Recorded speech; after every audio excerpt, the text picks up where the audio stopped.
अस्सलामु अलैकुम वरहमतुल्लाहि वबरकातुहू माय डियर स्टूडेंट्स। आज के इस वीडियो लेक्चर में हम बात करने जाएंगे जो ऑर्गन्स ऑफ रेस्पिरेशन होती हैं। तो मेनली जो ऑर्गन ऑफ रेस्पिरेशन होता है उसमें सबसे पहले कौन सा होता है, वो होता है नोज एंड नेजल कैविटी। क्या होती है? Nose and nasal cavity. Nose and nasal cavity में क्या होता है, ये जो होता है ये वो वाला हिस्सा होता है रेस्पिरेटरी सिस्टम का, वो वाला इंपॉर्टेंट ऑर्गन होता है रेस्पिरेटरी सिस्टम का, जिसकी वजह से क्या होता है, हमारे इस रेस्पिरेटरी सिस्टम में एयर की एंट्री होती है। दैट मीन्स ऑक्सीजन इनटेक की, ऑक्सीजन जो है वो अंदर आ जाता है। So the main route of air entry is what? Nose, और we can say nasal cavity. Okay. और जो ये होता है, it consist of a large irregular cavity. जो ये नोज या नेजल कैविटी होती है, ये क्या होती हैं, ये बनी हुई होती हैं लार्ज, इसमें होती है एक इरेगुलर कैविटी होती है। ठीक है, तो इसको हम डिवाइड करते हैं। इस लार्ज इरेगुलर जो कैविटी होती है, अंदर से खाली कैविटी होती है, इसको दो हिस्सों में हम डिवाइड करते हैं। कितने हिस्सों में? दो हिस्सों में। तो जो ये दो हिस्से होते हैं इस हमारी नेजल कैविटी के, उसको क्या होती है, बीच में क्या होता है, उसको एक सेप्टम बीच में होता है जो इसको दो हिस्सों में तकसीम कर लेता है। So the septum is the part which divides the nasal cavity into the two equal parts, left and right. Okay? इसके बाद जो posterior bony part होता है septum का, posterior bony part means the part which lies at the back. septum का जो पिछला वाला हिस्सा होता है वो किस तरह से बनता है? is formed by the perpendicular palate of ethmoid bone and the vomer. जो दो बोन्स होती हैं, इथमाइड बोन होती है और वोमर बोन होती हैं, उनको जो परपेंडिकुलर पैलेट होता है उन्हीं से वो बना हुआ होता है। Posterior bony part of the septum जो होता है is formed by the perpendicular palate of the ethmoid and the vomer bone. Okay. उसके बाद जो एंटीरियर, जो आगे वाला हिस्सा होता है, वो बना हुआ होता है किनका? हाइलेन कार्टिलेज का। Anteriorly the nasal cavity is formed, or it consists of what? Hyaline cartilage. Now the next thing is, what are the linings of the nose? जो linings होती है nose की, वो क्या होती है, वो किस किस्म की होती है, वो कैसे बनी हुई होती है? It is lined with actually a very vascular ciliated columnar epithelium. जो ये इसकी लाइनिंग होती है, अंदर से नाक की जो लाइनिंग होती है वो बनी हुई होती है, वो लाइन की हुई होती है, उसमें बहुत सारा वेस्क्यूलर सीलिएटेड कोलैमिनियर एपिथेलियम का वो बना हुआ होता है, जिसमें क्या प्रेजेंट होता है, जिसमें मौजूद क्या होता है, उसमें मौजूद होता है mucus secreting goblet cells. Okay, क्या होते हैं उसमें मौजूद? Mucus secreting goblet cells. Remember this point, the lining of the nose जो होती है are actually lined with a very vascular ciliated columnar epithelium which contains mucus secreting goblet cells. वो क्या करती हैं? वो secrete, वो क्या करते हैं? उसमें present क्या होता है? mucus secreting goblet cells. Okay. इसके बाद इनमें दो ओपनिंग्स मौजूद होती है। कितनी ओपनिंग्स मौजूद होती है नेजल कैविटी में? दो openings. One is the anterior nasal Nereis and posterior Nereis. Anterior nares and posterior nares are the two openings which are present in the nasal cavity. Let me discuss about these two. And what are anterior nasal caries and what are posterior nasal nares? Okay. Anterior वाली कौन सी होती है? Anterior nares किनको हम कहेंगे? What are actually anterior nares? जो anterior nares होती हैं, these are the openings from the exterior. Openings कहां से होती हैं? ये openings from the exterior, that means from the external side into the nasal cavity. कहां की ओर? नेजल कैविटी के ओर. These are the openings from the exterior side, that means from the external side into the nasal cavity. Okay. So इसमें क्या मौजूद होता है इस एंटीरियर नेरीज में? इसमें हियर इज प्रेजेंट. हियर क्या होता है यहाँ पे?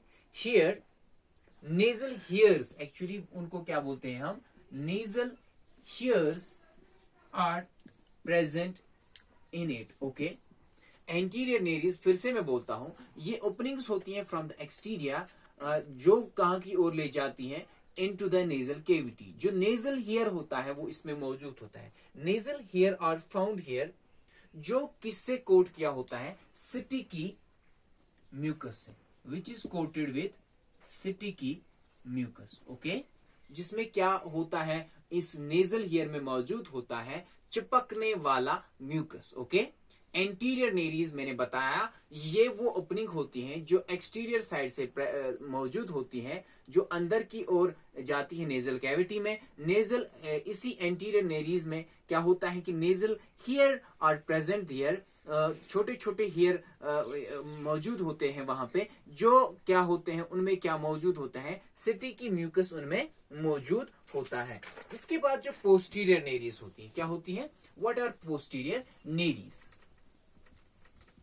एंटीरियर नेरीज के बारे में आपने जान लिया क्या होती है.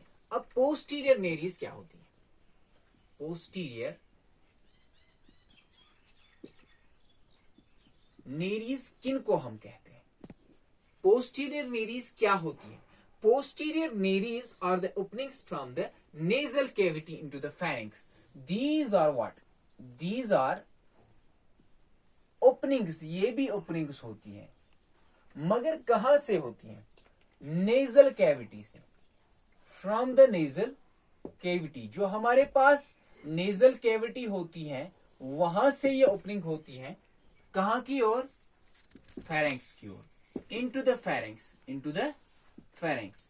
These are the openings from the nasal cavity into the pharynx. मगर एंटीरियर नेरीज क्या थी, ये प्रेजेंट होती थी कहां से, बाहर से, एक्सटीरियर साइड से, into the nasal cavity. This is a difference between the anterior and posterior Nereis.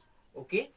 इसके बाद हम जान लेंगे कि what are the paranasal sinuses. What are the paranasal sinuses, what is their work actually.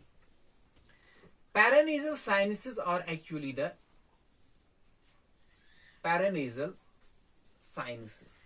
Paranasal sinuses are the cavities. ये cavities होती हैं present where, present in our, in the bones of face and present in the bones of face में मौजूद होती हैं, और जो हमारा क्रीनियम, जिसको हम कुल मिलाकर क्या बोलते हैं, स्कल बोलते हैं, तो इसमें क्या होती है मौजूद, paranasal sinuses are present. These are the cavities present in the bones of face and cranium, and these are 4 in number. कितनी होती हैं ये, these are 4 in number, and their main function is to give resonance to the voice, resonance to the voice. Okay. Paranasal sinuses are the cavities present in the bones of the face and cranium, and these are 4 in number. They give resonance to the voice.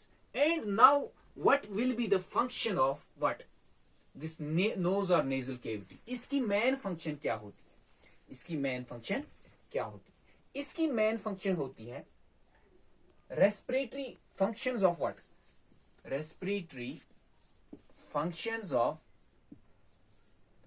Knows. Respiratory functions of nose में क्या होती हैं, I will only enlist it, I will not explain this. One is the, they are used in warming, what, warming. Okay. Another is filtering and cleaning, cleaning and filtering of what, air, simply. And number 4th is humidification, humidification. Okay. These are the main functions of nasal cavity. Nasal cavity के 3 main functions होती है. One is the warming, another is the filtering and cleaning of the air. Okay, humidification. So you have now understood, you have now realized how much our this very organ, that is nasal cavity or nose, is important in the respiratory system. You have known it very well by their function, actually by the functioning of like warming, filtering, cleaning and humidification of air. And This is all about the nose and nasal cavity. Thanks for listening to today's lecture. Khuda Hafizu Nasir. Assalamu alaikum.